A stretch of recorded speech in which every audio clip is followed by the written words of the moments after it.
if you are on earth and your life, your time, your resources are not invested in advancing God's kingdom, no matter how old you are, in the spirit you are still a child. Because when they check the chronology of your age, they won't find any impact. Because they begin to write about your story in eternity when you become part of the kingdom. If you study the life of Moses, Moses was already a full-grown man, but nothing was written about him. The only thing you find in Exodus chapter 2 is that when Moses was come of age. When was he come of age? It's not when he became 40. Moses came of age when he refused to be called the son of Pharaoh's daughter, choosing rather to suffer affliction with the people of God. Suddenly, the scribes began to write.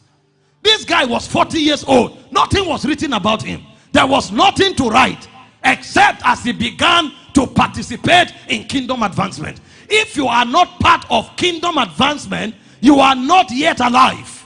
And if you are a child. There is nothing that they will write in eternity. So you will go back to eternity and they will wonder, which planet did you live in? I was on earth. My name was Matthew. I live in Port Harcourt. They checked. We didn't find any impact. So you didn't strike any chord in eternity. You didn't live there.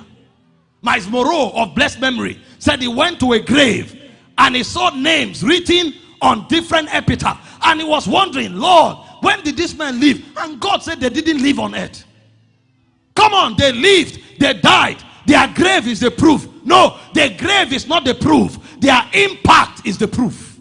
If they have no impact, then their grave is as good as nothing.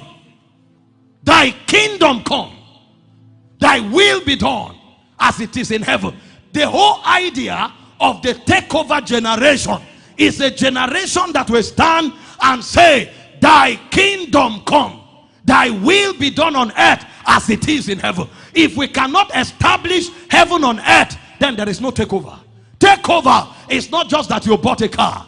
Takeover is not just that you started a company. Takeover is not just that you got married. Takeover is that your life, your resources, your time is discharged into establishing the kingdom of God where you find yourself.